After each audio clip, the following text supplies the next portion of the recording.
নমস্কার বন্ধুরা, defence knowledge আপডেটসে আপনাদের স্বাগত। তো বন্ধুরা, ভারতের সামুদ্রিক সুরক্ষা এবং পারমাণবিক শক্তির ক্ষেত্রে এক ঐতিহাসিক বিপ্লব ঘটে গেছে। এতদিন ভারতের নৌ ক্ষমতা মূলত আঞ্চলিক বা রিজিওনাল কভারেজের মধ্যেই সীমাবদ্ধ ছিল, কিন্তু এখন ভারত ইন্টারকন্টিনেন্টাল অর্থাৎ এক মহাদেশ থেকে অন্য মহাদেশে আঘাত হানার সক্ষমতাও অর্জন করতে চলেছে।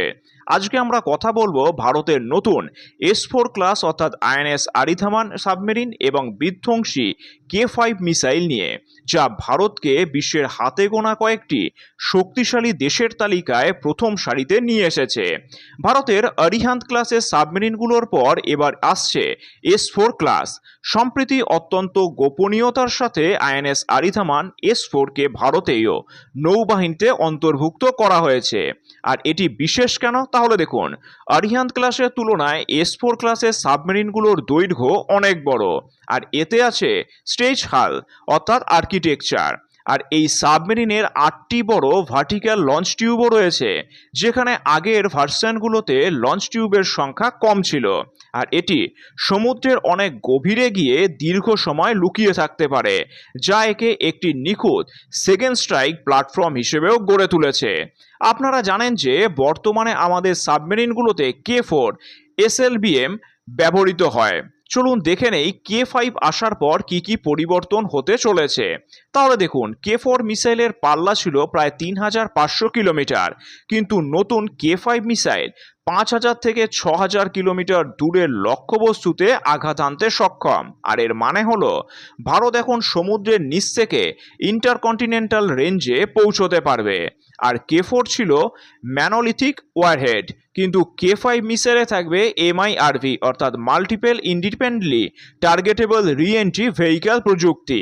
এবার এই MIRV প্রযুক্তি কি এবং এর কৌশলগত গুরুত্বই বা কি, তাহলে দেখুন, MIRV প্রযুক্তির মানেই হলো একটি মাত্র মিসাইল মহাকাশে যাওয়ার পর সেটি থেকে 4 থেকে 6টি আলাদা আলাদা পারমাণবিক বোমা বা ওয়ারহেড বিভিন্ন লক্ষ্যবস্তুর দিকে ধেয়ে আসবে।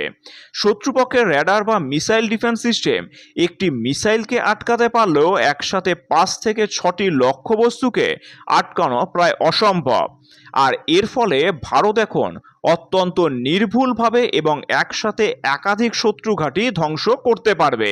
আসলে আরিহান্ত ক্লাস এগুলো মূলত রিজিওনাল ডেটারেন্স বা আঞ্চলিক শক্তির ভারসাম্য বজায় রাখার জন্যই ছিল। আর এই লঞ্চ টিউবগুলো ছিল ছোট, কিন্তু S-4 ক্লাসের এই সাবমেরিনগুলো ইন্টারকন্টিনেন্টাল ডেটারেন্স অর্থাৎ এর টিউবগুলো অনেক বেশি গভীর এবং বড়, যা K-5 বা তার পরবর্তী আরও বড় মিসাইল বহনের জন্য উপযুক্ত। আসলে ভারত মহাসাগরীয় অঞ্চলে চীনের ক্রমবর্ধমান উপস্থিতিকে রুখতে এটি অত্যন্ত প্রয়োজন ছিল। আর ভারত নিজে থেকে আগে পারমাণবিক হামলা করবে না, কিন্তু কেউ হামলা করলে ভারত সমুদ্রের নিচ থেকে এমন জবাব দেবে যা শত্রু দেশ কল্পনাও করতে পারবে না। আসলে আইএনএস আরিথামান এবং K-5 মিসাইলের এই যুগলবন্দি ভারতকে বৈশ্বিক সুপার পাওয়ার হওয়ার পথে আরও এক ধাপ এগিয়ে দিল।